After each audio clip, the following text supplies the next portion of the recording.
E como um complemento da nossa aula, eu queria te mostrar essa figurinha aqui que está no Guia PMBOK, sexta edição, onde a gente coloca algumas variações e tendências. Você já conhece muito bem as estruturas organizacionais básicas, que são a estrutura funcional, a estrutura hierárquica, a estrutura matricial, mas como você pode ver aqui, a gente tem alguns outros tipos de estrutura que aparecem lá e eu queria mostrar isso para você.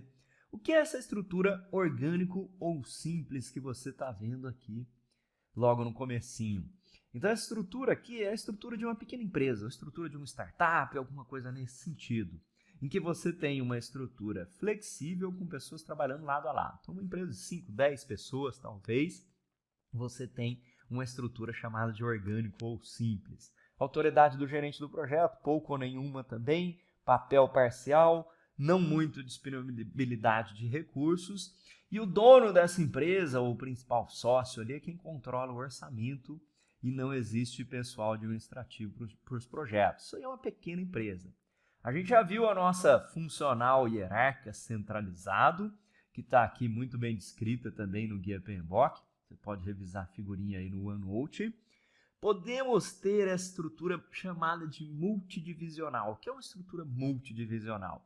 É que quando a gente tem uma empresa muito grande, pensa, por exemplo, na sua Embraer, pensa na Volkswagen, GM, Johnson, alguma empresa dessas globais gigantes, ela é funcional matricial em muitas partes suas, ela pode ter diferentes formas de organização, mas ela tem essas multidivisões. Então pode ser uma divisão por produto, uma coisa muito comum que acontece, então a divisão de medicamentos, a divisão de cuidados pessoais, enfim.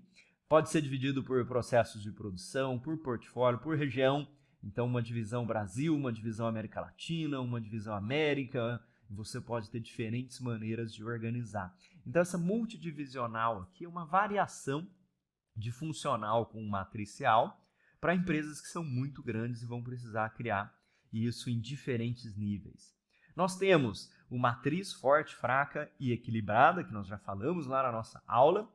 Temos a estrutura projetizada, orientada a projetos aqui, que falei também bastante lá na nossa aula, né? Então em tempo integral. E o que tem acontecido de tendência cada vez mais é a organização virtual. Quem aí de vocês trabalha com uma organização virtual? Uma estrutura aqui em rede com nós e pontos de contato entre as pessoas. Seu chefe está nos Estados Unidos, eu tenho colegas que trabalham na Ericsson, por exemplo, que é bastante organizada dessa maneira virtual aqui, estão trabalhando aqui, respondem para o seu chefe nos Estados Unidos, na Europa, trabalha com uma equipe e está o tempo inteiro conectado com essas pessoas através da tecnologia que a gente tem disponível hoje. Você pode ter estruturas híbridas, então pedaços da sua organização é matricial, pedaços são funcional, pedaços são projetizados, pedaços são virtuais. Então, dependendo do tamanho da sua organização, você pode combinar isso também. Não fica preso a um modelo amarrado. É uma sugestão de maneiras que a sua organização pode funcionar. Você pode até organizá-la por um escritório de projetos, aqui um portfólio, que é o EGP, que o Guia PMBOK sexta edição coloca aqui para gente.